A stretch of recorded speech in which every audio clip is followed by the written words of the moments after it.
Sì, guarda, quando giochi in casa cerchi di vincere questo tipo di partite e vedi che alla fine ti danno quasi contro, potrebbe demoralizzarti o darti quel pizzico di nervosismo che poi c'è stato e che infatti poi da lì in poi sul 4-1 ha recuperato perché non c'era andata giù.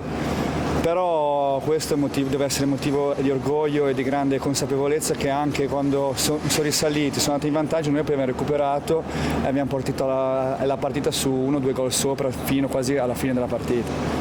No, qua non è che si parla soltanto di individualità, siamo tutti una squadra,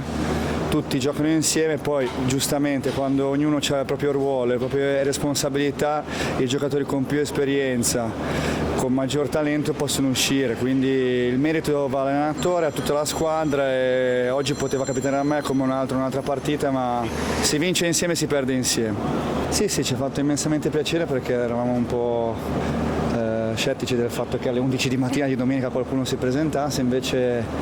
c'era tanto pubblico, si sentiva anche in acqua a ogni azione dietro, ogni azione davanti, offensiva, quindi eravamo supportati a modo. E poi giustamente quando giochi in casa queste partite d'Europa sono talmente complicate che se non fai punti in casa, fuori casa, il fattore casa delle altre squadre è fondamentale, quindi noi dobbiamo divertirci, prendere queste partite, come ha detto Gu, come un premio perché ce lo siamo conquistati meritatamente in Germania facendo un'impresa contro il Savona